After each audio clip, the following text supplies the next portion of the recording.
Guess what And the number 3 see if you get this right. Okay. Number 3 professions of people who happen to be not psychopaths that go kill people, but sociopaths.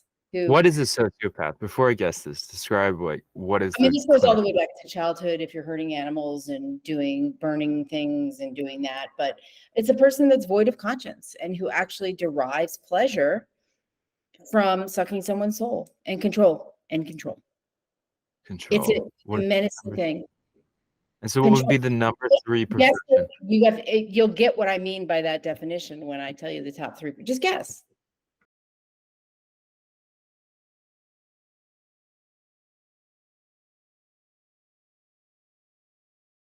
All right. Well, this is our. Hold on. Let me fix my hair. It's so important. Yeah, I know, right? All right. Well, this is our inaugural podcast. What was the name we decided to go with this? We used to be drunks so far. Yeah, so far. Hopefully. We used to be drunk. Yeah. We had a good run, Blythe. Yeah.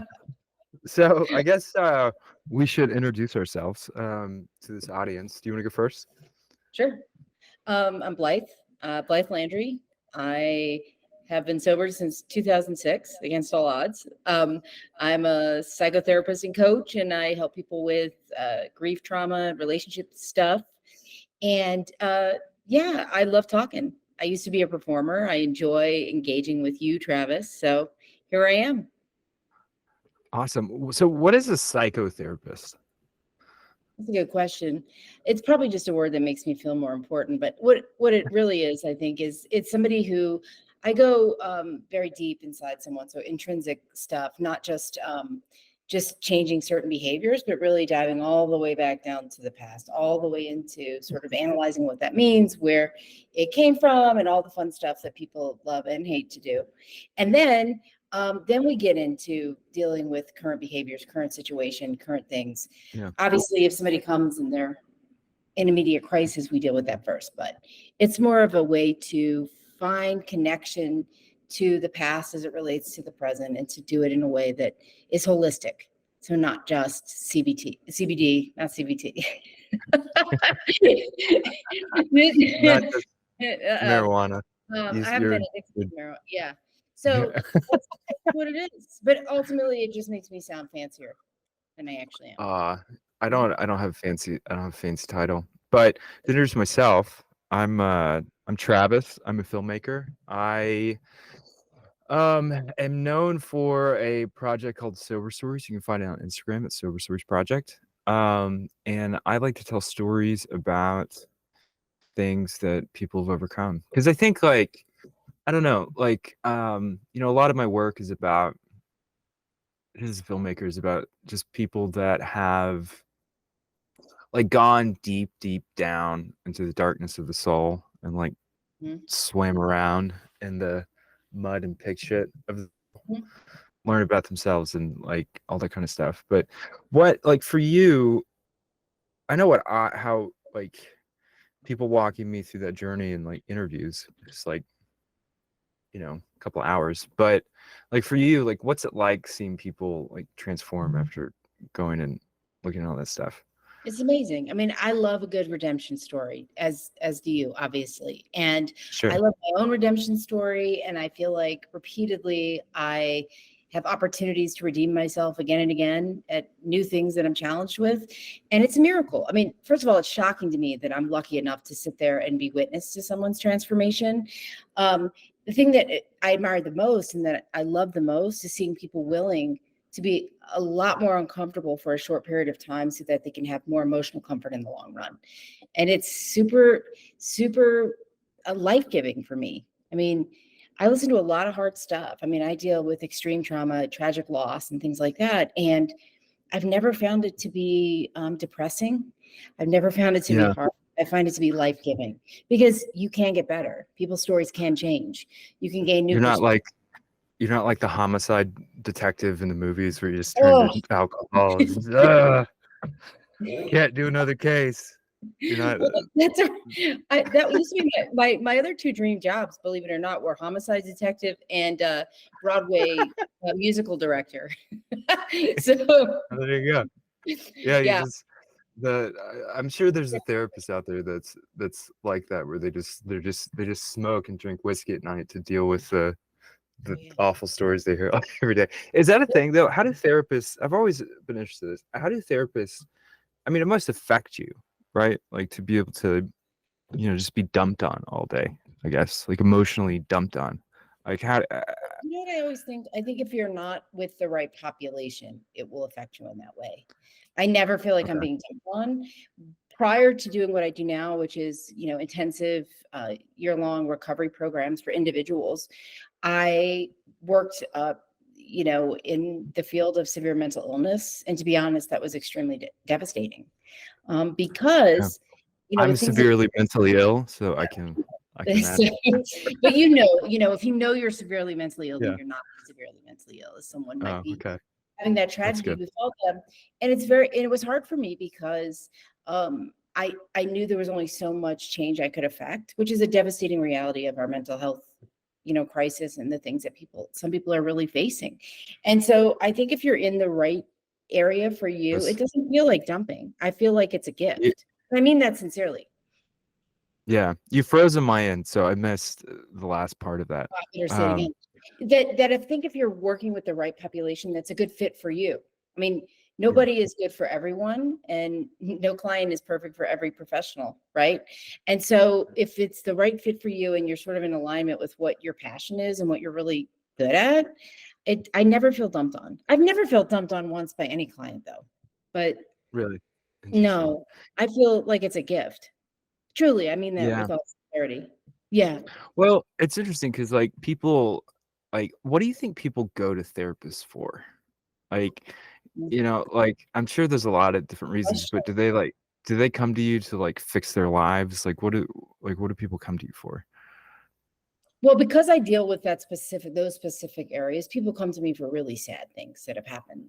Tragic loss of, when they were children, trauma when they were children, things that have happened in adulthood. Sometimes people come that have had, very blissful lives, and all of a sudden, all this tragedy starts to befall them. That. But I think in terms of just therapy in general, people go for all kinds of reasons. I mean, it's the same reason they go to the gym or the same reason they go somewhere else. They want to fix something they perceive as a problem. They want to avoid losing something. They want to appease somebody else. Yeah. But you can go to get help. You know this. I mean, not just in therapy, but any area of your life. You go to get medical support or mental health support or addiction support. If you're not willing to do the stuff in between talking, nothing's going to change. Yeah. So some people I think of therapy as like a commodity where you go, someone tells you, and they, all of a sudden you're different, but you don't have to put any effort. That's not how it works. You have to put effort in, and you have to basically, I think some people think of it as sort of like the same thing as going to the gym or going, to a an appointment. If you don't do the things that you need to do to feel better on the inside and actually do the hard steps, then nothing changes. Yeah, no, that's true.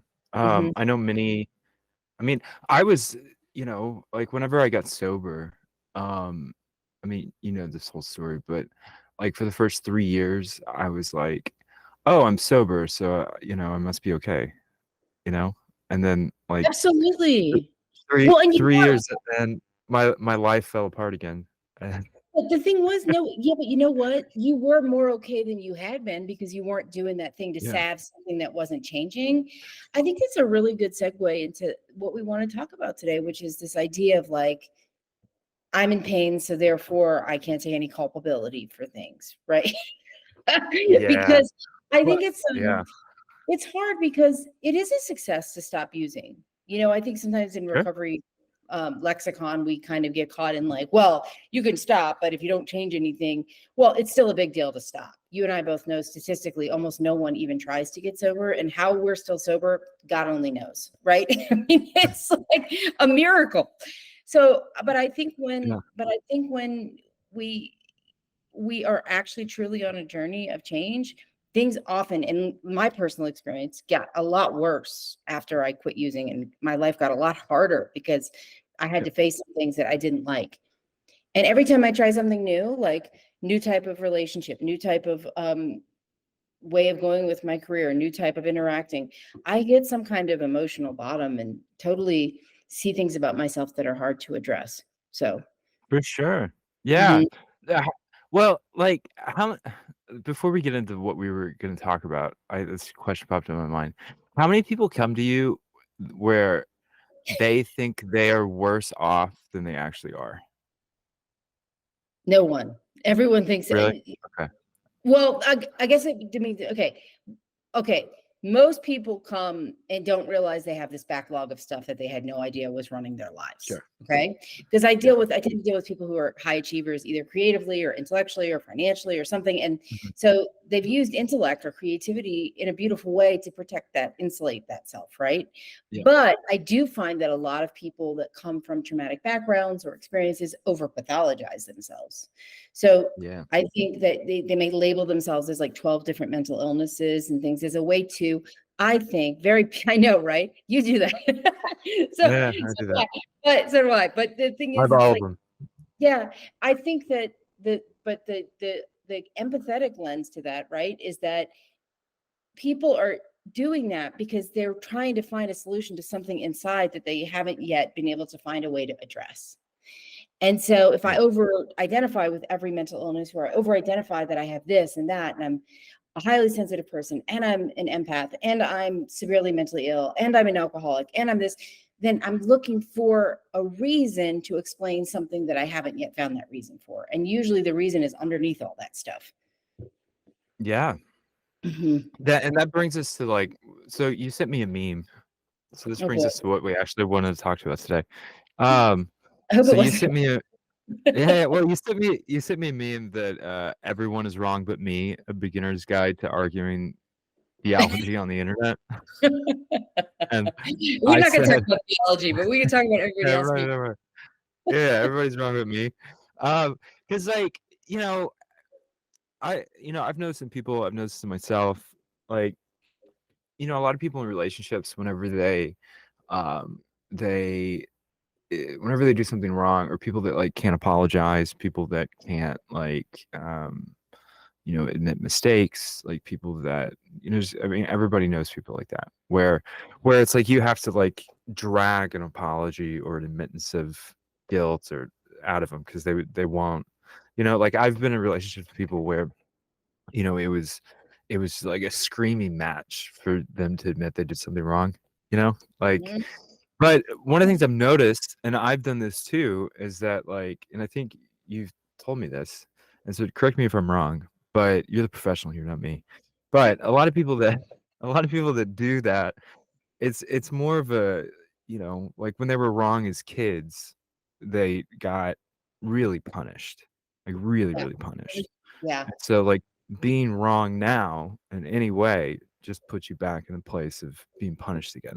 Does that make sense? Am I explaining this right? Absolutely. So yeah, I think it's an if and thing. Some people that do those things are maybe narcissists or people who are, not good, kind people, or struggle with this, mental illness that makes them behave in confounding ways. But for our purposes, that's almost no one. That's like less than 5% of the population, right?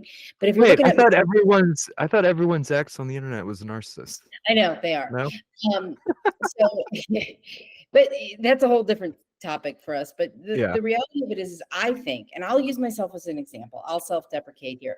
I grew up with a very critical parent, critical to the point where I never felt like I was certain.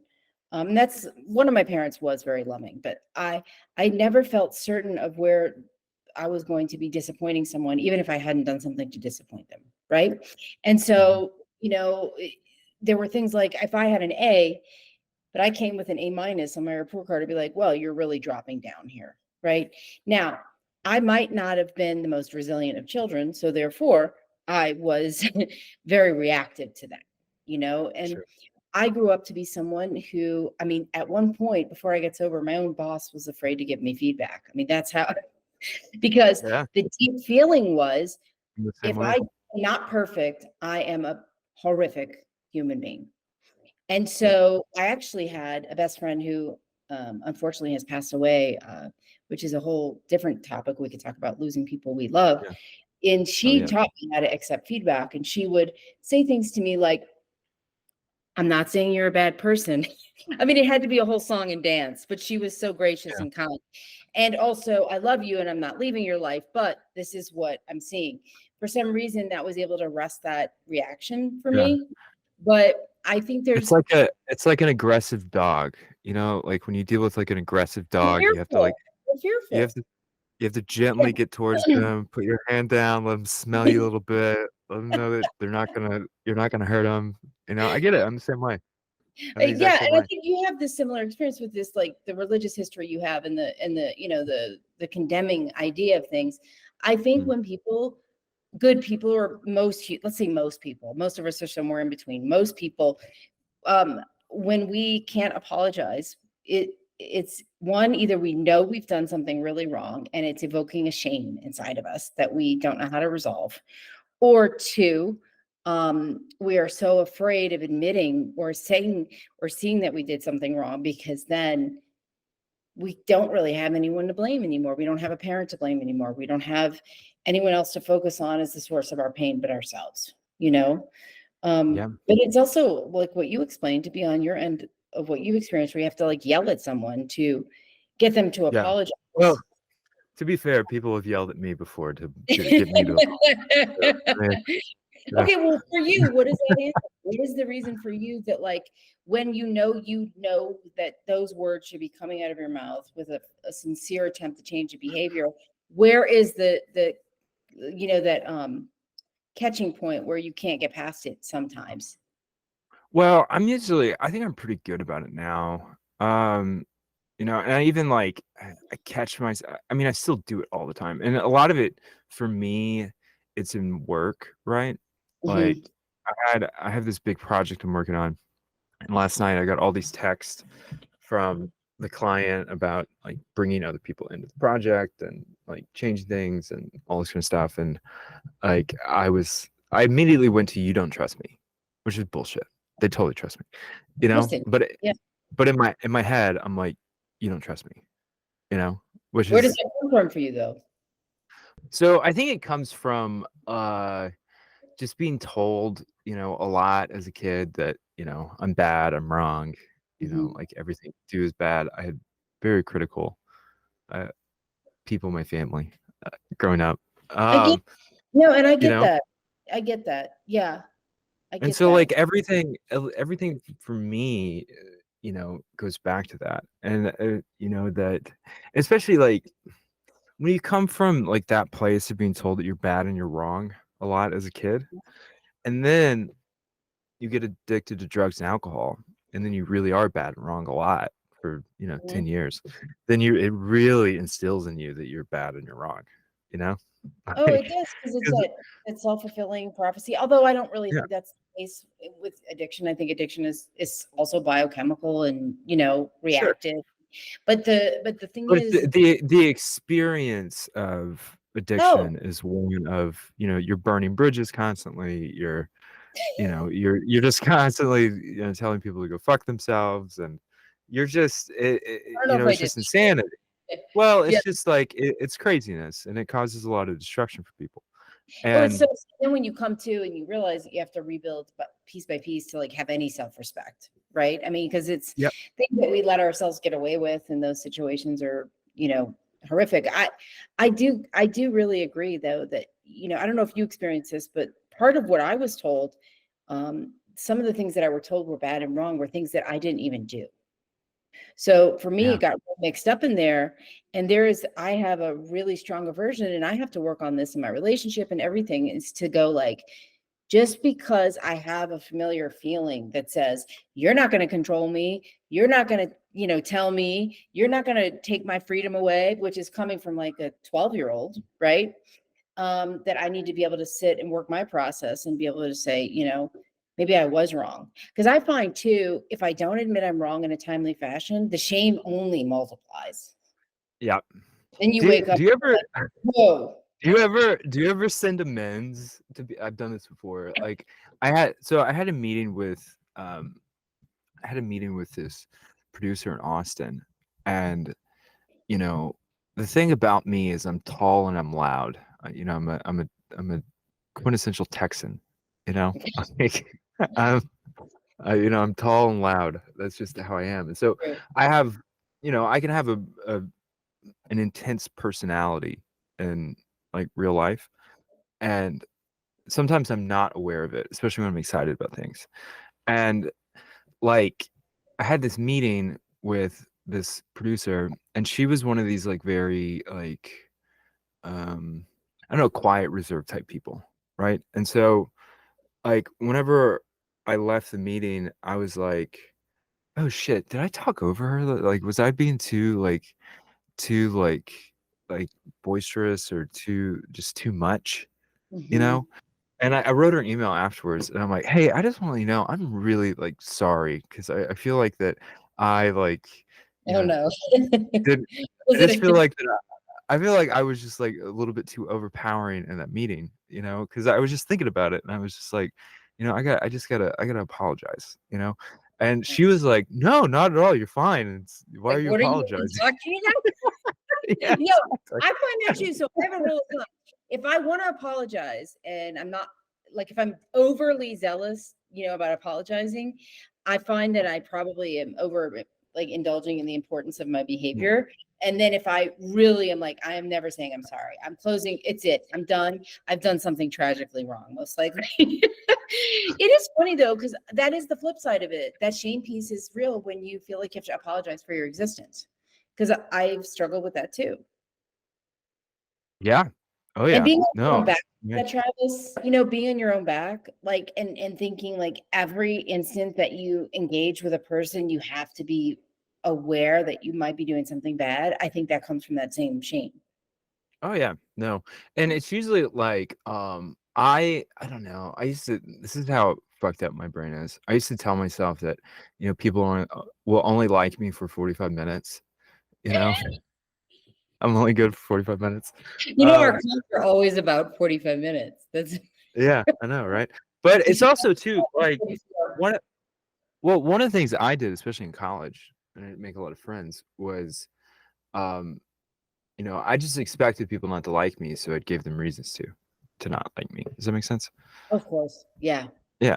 So it's like this suspense mechanism. It's like I've made up in my mind that you're gonna hate me anyway. Everybody will, because I hate me, and so I'm gonna give you reasons to hate me. So, Mhm. you know, Yeah. so it's not. I'm just letting the inevitable happen. Yeah. You know, but I I'm get on my terms. Does that make sense? it. Yeah. Yeah. So, I don't know if it'll make sense to anybody else, but it makes sense to me. it makes sense to you? Yeah, yeah, yeah. And so like that's yeah, and you know, it's so funny because like, you know, I have friends that will like they're dealing with like relationships or stuff, and like, you know, they're like reading stuff about like things that have to do with the person they're in a relationship with, Oh and they yeah. talk about them, and I'm like, you know, the most fucked up thing about everything that you're saying is that it may be right, but like most people are not aware of what they're doing. So it's like these patterns that like you know, let's take like abandonment, for example. Like for me, I have tremendous abandonment issues. And Mhm. like the patterns of like latching on or like pushing you away before you can leave me, like I'm not consciously doing them. Does that make No, sense? they don't only feel really real when they're happening. The actual emotion of the experience is the same as when you Yeah. were emotionally blamed or abandoned or not chosen or disregarded as a child. Yeah. And yeah, I experience that in the same way. And it's Where only it's not after. like you're not like consciously calculating these actions, you know? No, Like but no, I agree with you wholeheartedly. I think the answer though is if you start to see yourself regularly coming to, so to speak, it's not that different than a hangover emotion. I mean, a yeah, hangover from like acting insane is just as bad for me, if not worse than drinking, because yeah, then I'm like, well, I'm sober and I'm still thinking that I have to follow my partner into the other room when we have a mild disagreement, because I don't want to be left, we live in the same house. Like, you know what I mean? So, but it feels in that moment, Travis, it feels for me, just as you were saying, it feels for me that I am literally going to cease to exist if I don't know that I'm safe. Right. And I think the answer to that is constant and vigilant work where I am connecting to that part of myself as the adult I am. Not when I'm activated, but frequently. So that when I'm activated, whatever that feeling is enough to overpower the need for like holding onto someone's ankle and begging them not to leave. Yeah, exactly. And it's like I have to do this thing constantly where I'm like, is that a bipolar thought or is that a real thought? You know? Like is that a That's is that hard because as both of us are, I think, both bipolar, we also, and we mean that sincerely. We're not making fun of bipolar. We're literally both. No, I'm bipolar. We're both Just bipolar. Yeah. It makes us awesome and fun. It makes us so fun.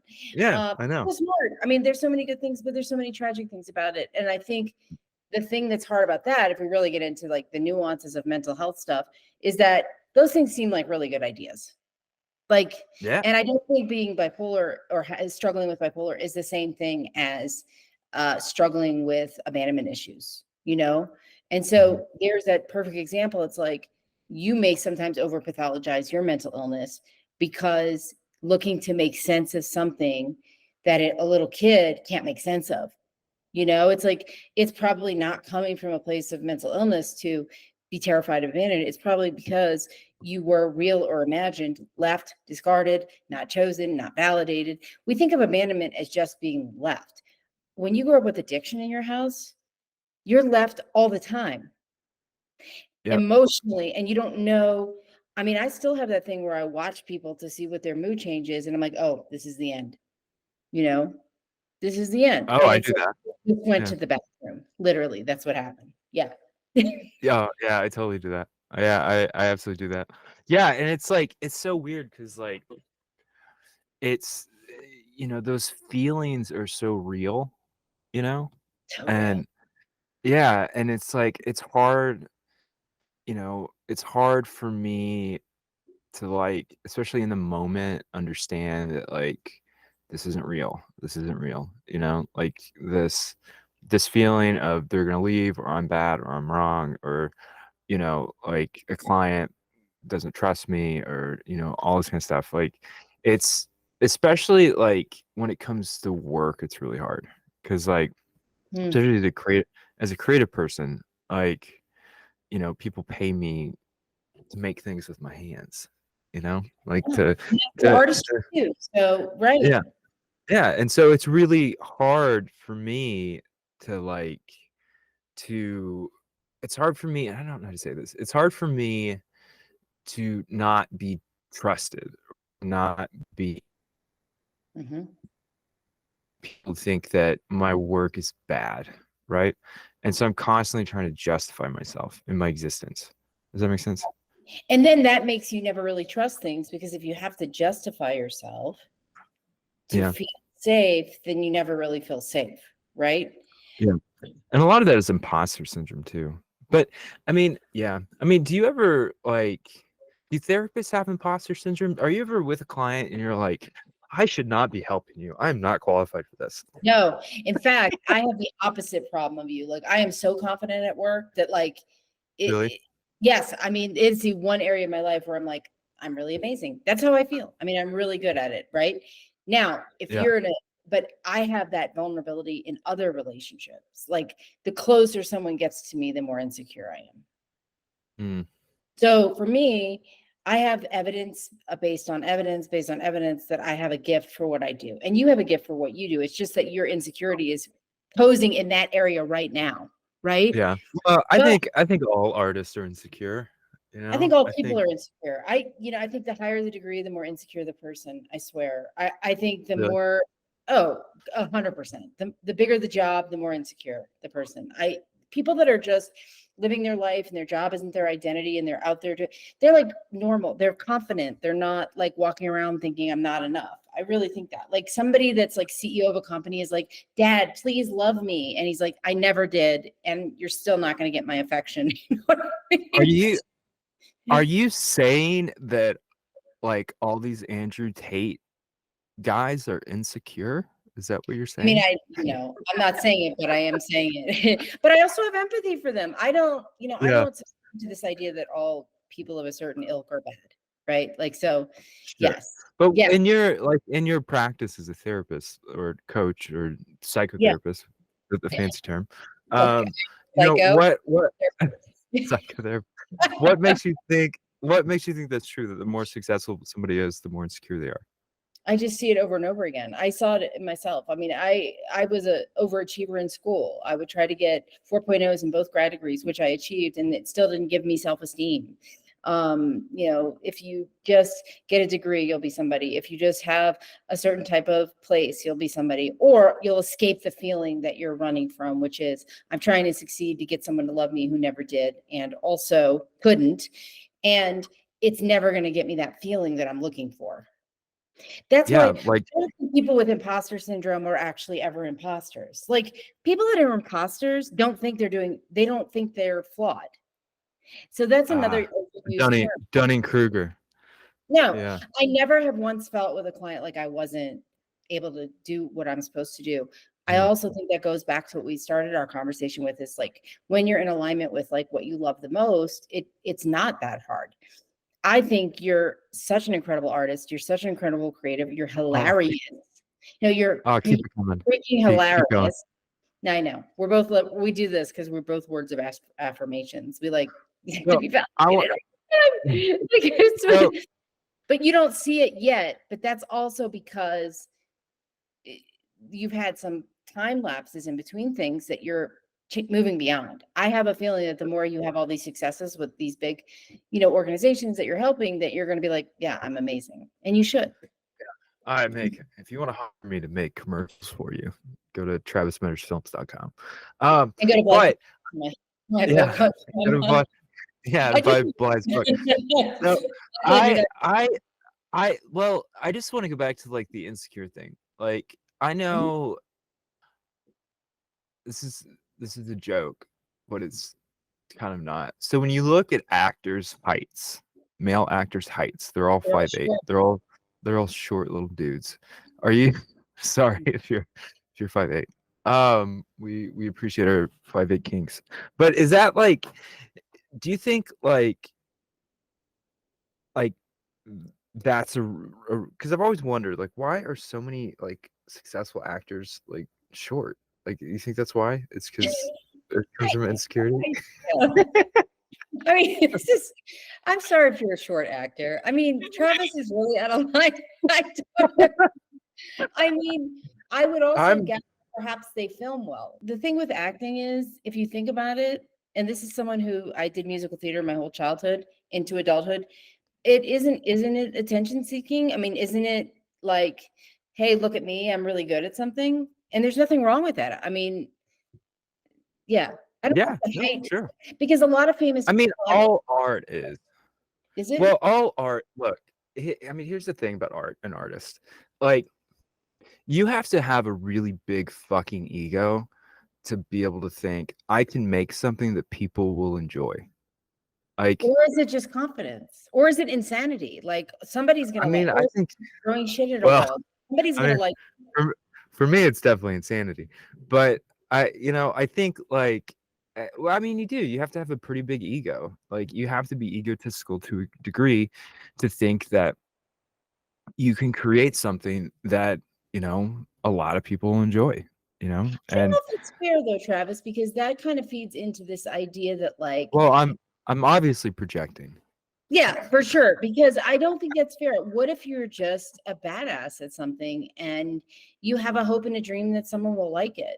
I mean, there's also people who don't think anyone's going to like their stuff that somehow get discovered and then become amazing, popular people. So it's like, I don't think it's fair to say that somebody who thinks that their work is good in the artistic realm is automatically got a huge ego. Because I think that now, if you really want to get into something, I think in order to think you're going to be president, you have to have a huge Well, to be president, you got to have. I'm There's a going to lot of. be president one day. Like, that's just what I'm There's, going to do. You know what I mean? that's a narcissistic psychopath, probably. I mean, I think, because I mean, even if you're a nice person, it's like, where does that even originate? Like, I'm just going to be president, you know? Can you imagine what would so let's say Biden calls you and he's like, Blythe, I need a therapist. I need a therapist now. I'd Like say you're how probably insecure.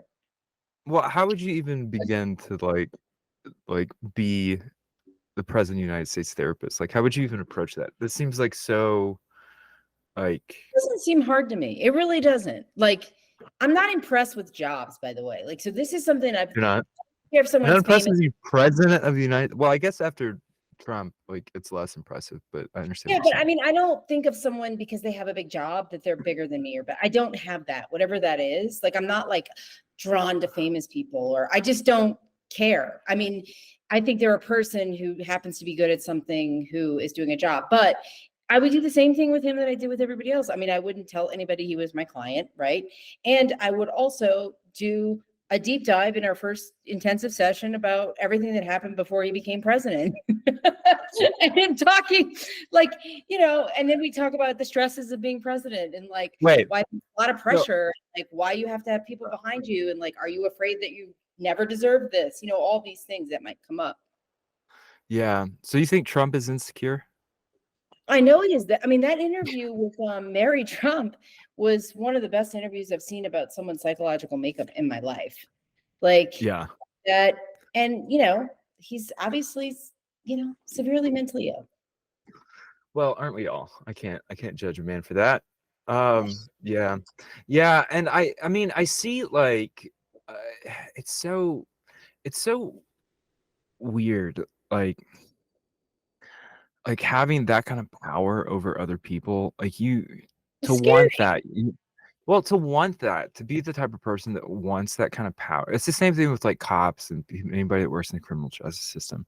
It's like, to want to have that kind of power over other human beings is like, to me, it's like I would never want to have that kind of power over other human beings. Like you got to have like it's certain type of person has to like think about a surgeon, or I mean, you have power over if someone lives or dies. Like if you're president of any country, you have power over, if a group of people lives or not. You do. That's scary. We're seeing that now. Now that we're seeing that now. Yeah, that's super scary. I think it depends on what you mean by power. I don't know if you've ever read the book, The Sociopath Next Door. It's such a good book. I highly recommend it. Is that the girl who's a sociopath? She writes a book about herself? No, because I would not endorse that. No, because I don't want to give attention to someone who's using me to get attention from. But it's a great book. I can't remember the name of the author. We'll drop it in the comments after we post this, because it's a great book. If you aren't sure, she posits that like maybe maximum 4% of the population. She's a psychologist. It's a very good book. Guess what? The number 3 see if you get this right. Okay, number 3 professions of people who happen to be not psychopaths that go kill people, but sociopaths. What is a sociopath? Before I guess this, describe what is. I mean, this goes all the way back to childhood. If you're hurting animals and burning things and doing that, but it's a person that's void of conscience and who actually derives pleasure from sucking someone's soul and control. It's a menacing thing. And so what would be the number 3 profession? You'll get what I mean by that definition when I tell you the top 3. Just guess. The top 3? Okay. Mm-hmm. According to this researcher in this book, there's other people who say other things, but this is a book that I found very useful. So I'm going to say the lady that works at the DMV. Number 1. Her job is to number two would be I think people that give out parking tickets for those kinds of people, and number 3, president of the United States. In that order. No, none of this. You ready? Close your eyes. Okay. Teachers, therapists, and CEOs. Whoa. Teachers, therapists, and CEOs? Think about it. You have a lot of power in those roles. And you have power to make great good for lots of people. and you also have power to control. The example she gives in the book about the therapist is truly gut-wrenchingly horrifying, and it's interesting. But I'm not saying she's 100% right. I don't do research. I don't have the data to back that up. But if you're wondering if someone you know is a sociopath, you should probably read that book. But yeah, no, it's because if you think about it, people, it's kind of like covert sociopathy, right? Like you can be like the guy who was this big up in the world of gymnastics, and he had a wife, he was involved in his church, everyone loved this guy, and for years he systematically raped young female gymnasts for many, many years. His wife had no idea. His wife thought he was this amazing stand-up guy. They're really good in roles where they can pretend to be do-gooders. Really? Super scary. You know who has a lot of control under the surface? People who think someone is such a do-gooder. Like, do sociopaths hate themselves? No, they don't. I'm not a sociopath. They don't feel regard. No, nobody that's a sociopath thinks theirs. I mean, in fact, they only really feel victimized and sad if they get repercussions. They feel chronically victimized. Yes. Chronically victimized. Yeah. So what's the difference between feeling chronically victimized and going back to what we were talking about before, feeling like that you're wrong and bad?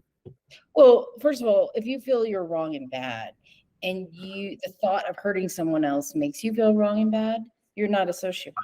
There's a detachment from, I mean, their brains are developed differently. I mean, we could go into like they don't have the compassion or guilt like feelings. That's crazy. It's sad. It's sad. It's dangerous to people around them, but it's also sad that they're in almost all situations born this way and through abuse have it cemented. But like there's most people that go through horrific abuse are not sociopaths. That's crazy. But were we talking about this? Or was this something else where people can act like they are, but they're not, right? Because they're just like they've had so much trauma that they're really good at compartmentalizing things. So they could be like an awful person at work, but like being like the perfect like family man, right? Yeah, and that could be dissociation. It could be sociopathy. It could be narcissism. It could be inability. It could be a fractured sense of who you are and an inability to maintain roles. It could be because if I'm mean at work, then I feel powerful and I'm not going to get hurt or seen as weak. There's so many different reasons. That's crazy. I used to know someone like that. I used to know a guy like that. He was the craziest person at work. And then he would get on the phone with his wife. And it was like he was like, goo goo goo goo goo goo, it was bizarre. And in my ears it seems sincere. Like, and then I thought, well, is it, or is he just manipulating his wife, or is he manipulating all of us? I mean, he was insane. I mean, he would scream and his wife would call us, oh, goo goo goo goo. Like, yeah, that's what it was. Yeah, he's literally good. But why would he do that? Why was he doing that? I have no idea, but he would do it in front of people. So then it was like, it became very confounding. I don't have any answer to that. It just came to me. If that guy can get a wife, so can I hope you can too. So can you guys, fellas out there that are lonely. Or lesbians like me. Yeah. Or lesbians. If that guy can get a wife and get married, there's hope for you. Yeah, but he was great to his wife. That was the thing. I mean, he was like the best husband. So I don't know. It's scary. It's scary how much you don't know someone that you live with. That's the real bottom line of this podcast today. Yeah. Is like yeah, well, I mean, a lot of it too is like, it's scary how much you don't know yourself. I was just about to say, we're so focused though on knowing ourselves, you and I specifically. I know that we lose sight of knowing it. I don't know. The more I get to know my, so with Sober Stories, I've interviewed a lot of people. I've gotten to know a lot of people in the community that's built up around Sober Stories. Like, and I've talked to hundreds of people, and on Instagram or in interviews, and one of the things that I've kind of realized is that, like, man, like a lot of people are really fucked up, and and I kind of just like being alone, because like I hear all these horror stories of relationships Yeah. too. And it's just like, oh my God. So, I mean, you as a therapist, like, looking at relationships for Mhm. you, like, are you more cautious than the average person? Do you overanalyze like potential relationships? Like, how do Hmm. you approach getting to a relationship? I think it's hard because all that stuff goes out the window when you get activated or triggered. Like I might be really good at my job. It's very easy for me to see what's happening when I'm not emotionally activated, right? I mean, I'm in a relationship now with someone I was best friends with for 4 years first. That's different for me. Yeah, but I Yep. still am myself. And I was single for a decade.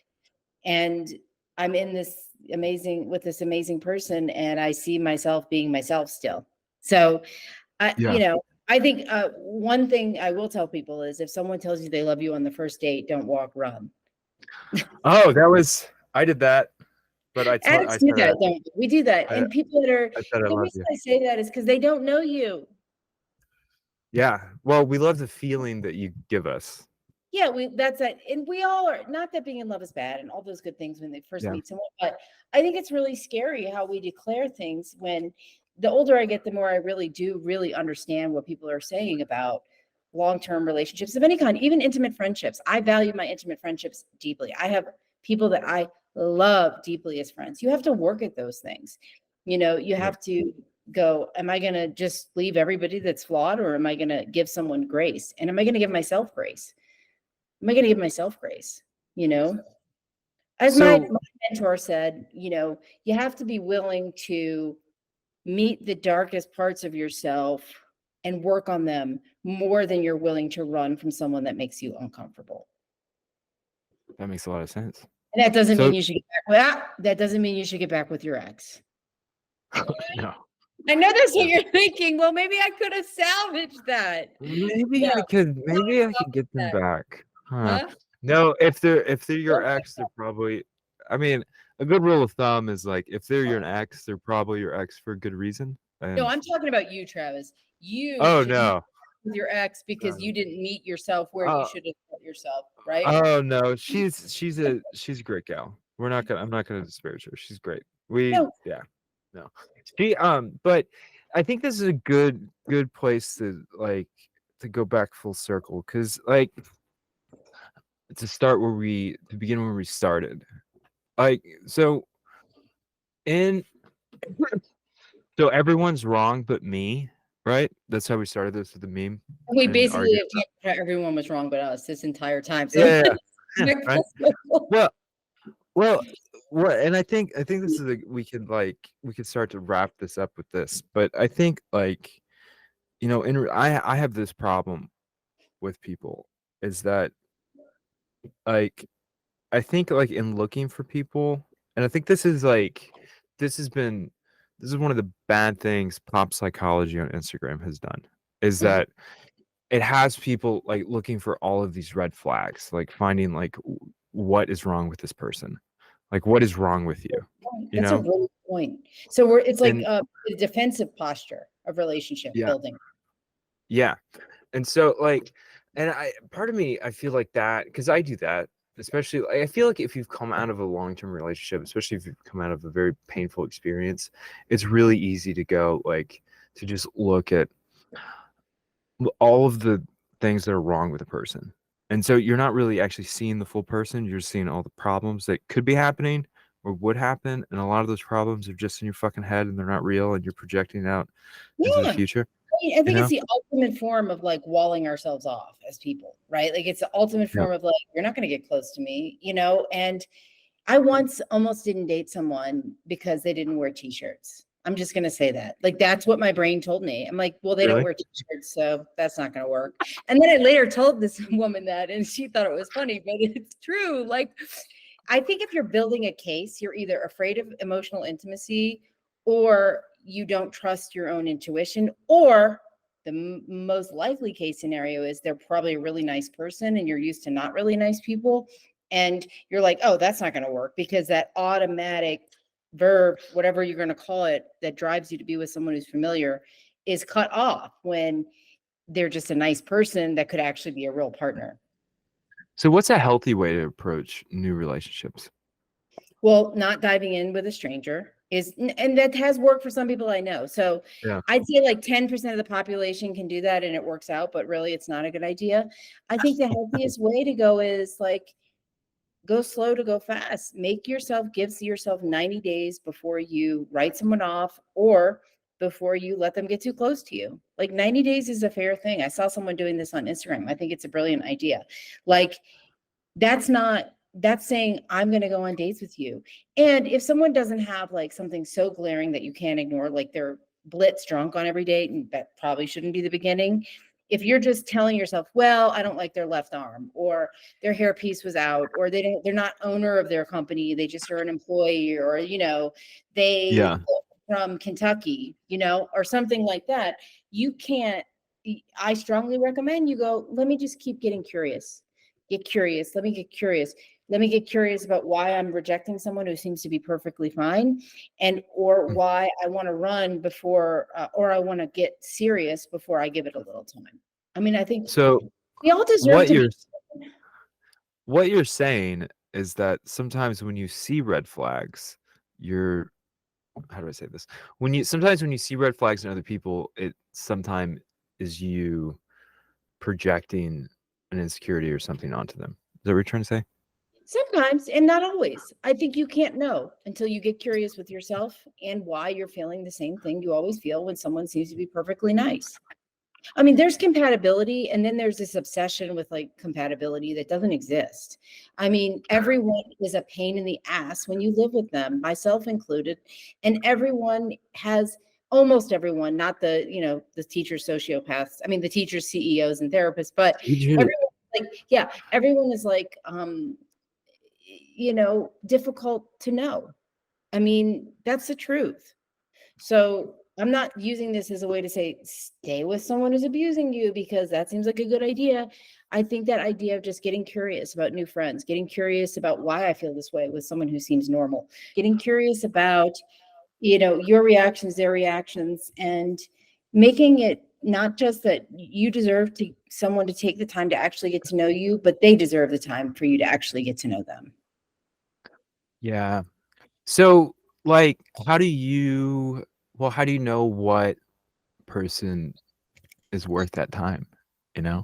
Unless I feel like there's a horrible red flag about someone, then you should get curious. They're a human being. Even if you don't end up in a deep friendship or serious relationship, unless there's something glaringly obvious that is, if you ignore it, you're absolutely losing it. You know what I mean? Then it seems inhumane in a way not to get to know someone a little bit more. Oh yeah. That we're like, oh, I could just be attracted to this person the minute I see them, or there's no passion. It's like, well, usually passion very early on, not always. I'm using that as a caveat, not always, but usually it's a mirror of childhood trauma.